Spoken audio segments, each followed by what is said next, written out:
Members have so many reservations. 55 members have so many reservations of Jim Jordan right now. I don't know so much of it as Jim Jordan as it is maybe with the 8 who 4% caused this whole problem, and all the Democrats. I think that's more the reservation. People just don't feel like they should have new leadership. That's why? Well, I don't think about new leadership. I just think they saw 8 people work with all the Democrats to disrupt the country, and I think that's a real problem that people have. Well, how do you get past that? How do you get past that? I mean, it's not easy. I mean, it's a tough job. Would you be making 5 members vote for Jordan on the floor, or would you be? Look, I think. Given the time, they probably have some more questions. Things moving fast, so it gives the speaker designate time to sit down and talk to them, earn their vote. I think that'll time to get rounds to get past 20. I don't think it'll take 15 rounds. I think we'll be able to get on the first one. But Congress cannot do anything at the moment. Everything is stalled. Is it time to make clear that Patrick McHenry has more power, give him more power, the interim speaker, in order to allow legislation to advance? Should the House do something about that? Well, I always believed he did. Unfortunately, when all the Democrats got together with 8 Republicans and stopped it, the first thing they did was try to go to the Parles and say that that position didn't have any power. So they've really stymied.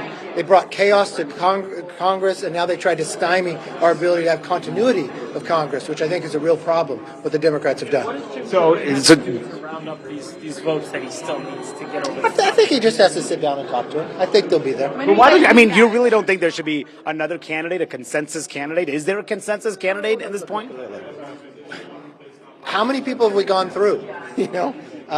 I think we'll be able to work this out, and I feel comfortable that we'll get there. I mean, how do you think this reflects on the GOP right now, this whole episode? It's terrible. I mean, if you think from a GOP perspective, 8 Republicans led by Gates worked with every single Democrat. That's Swalwell, that's Schiff, that's Omar, that's Tlaib, that's to bring chaos with the whole concept of being upset because we paid our troops. Our troops got paid today.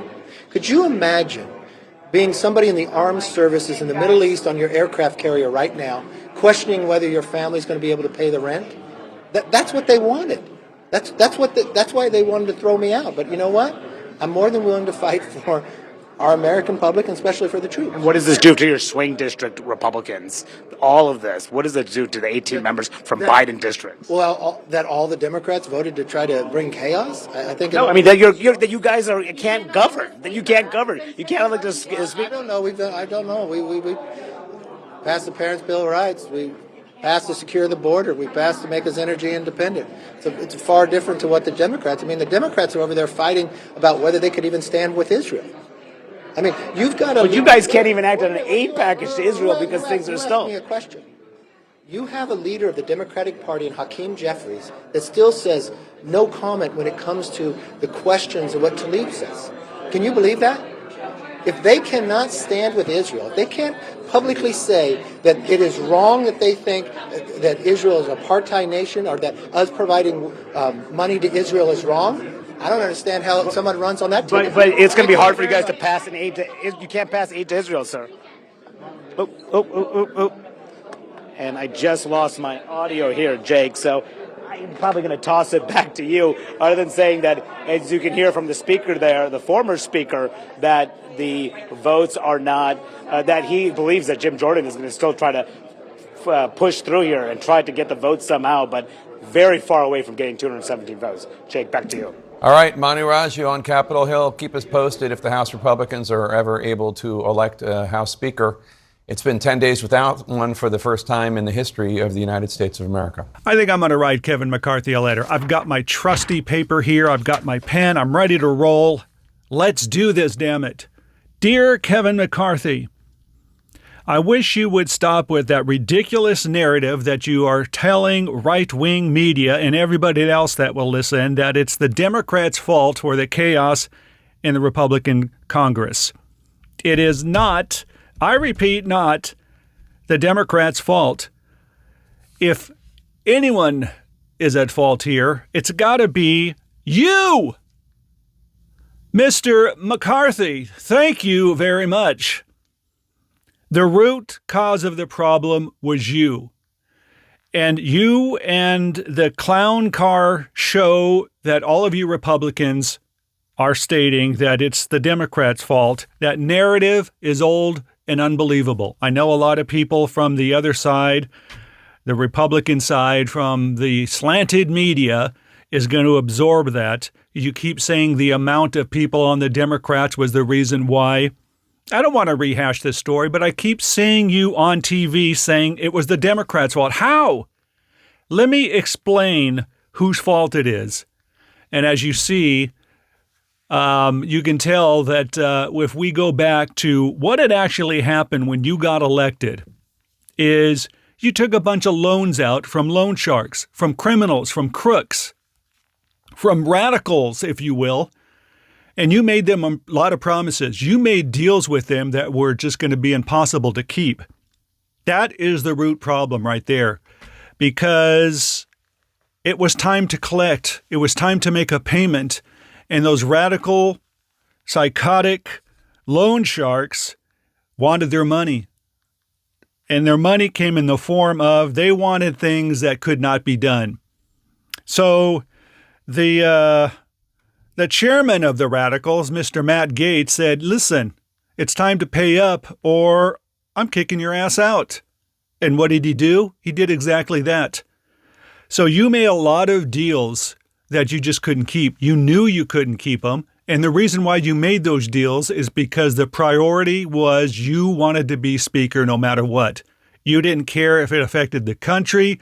You didn't care if it affected your party. You just wanted to be speaker, so you made deals that you knew you couldn't keep. I think that you thought that once you became the Speaker of the House, that there's no way anybody could kick you out. You said that over and over again. When reporters and news media kept asking you when Matt Gaetz was going to bring it to the floor, is he going to be able to do this? You kept just shuffling it off, saying, oh, there's no way he can do it. He did it. It happened. Chaos ensued. So it's your fault. Bottom line, you're the root cause. So stop saying it was the Democrats' fault. It was your fault all along. And you know what? I think the Democrats could have helped you. And I think they were planning on doing some kind of bipartisan thing to keep you in that seat. I think it was going to happen. You could have went to them and you could have said, look, this is what's going to happen, and it's going to turn into a mess. Can you help us? Let me tell you the reason why they didn't. And let me tell you why that you were on your own when you got your ass kicked out. I love it. Because that Friday, it was going to be taken to the floor that they were going to vote if you were going to remain speaker. And the Democrats really were just like, well, this is going to be a horrible situation if you do get kicked out. So what happened is that Sunday before the vote, you were on CBS News. And it was one of those talk shows on CBS. And you did nothing but insult, ridicule, and just blast the Democrats. Time after time, questions were asked, and you just went off on the Democrats for whatever reason. That was the most ridiculous thing you can do the day before, the eve before you were going to get ousted. You were going off on them. You were insulting them. And it was like, we're not going to help this guy. Why should we help this clown stay in his seat when all he did was ridicule and insult us the day before? So here comes the vote, and you were out. So there were so many things that you did wrong. You dropped the ball in so many ways. And the Democrats said, screw it. This is your problem. You deal with it. And you couldn't deal with it. And they got rid of you. So days, weeks after, you were continuing to say this was the Democrats' fault. Get a grip. It was your fault all along. You did it. Take the blame and move on. And the fact that you guys tried to get an election denier, a part of the January 6th insurrection, a person that your own party, a member of your own party, called a terrorist, he almost got in that seat. It was a miracle of 25 beautiful, real Republican patriots that kept that man out of the speakership. I couldn't imagine what was going to happen if he got control of that gavel. I think that would have been it for Congress. It would have been a disaster. And who knows what's going to happen from the time that we did this podcast. But one good saving grace, no matter what happened, how many times these guys were threatened and just insulted. And, Mr. Sean Hannity thought that he had the power to sick his producers on him because he's a news person just investigating why they are not true patriots. Even all that harassment and bullying did not stop these 25 true, really Americans working for the country, kept Jordan out because he would have been a disaster. And if you're lucky that he didn't get in, even though you were kissing his butt, giving him a big old welcoming speech saying that this should be the guy to handle the situation. Thank God he didn't go there. So, in conclusion, Mr. Kevin McCarthy, it's not the Democrats' fault. It was your fault. Bottom line, take blame and move on. Thank you.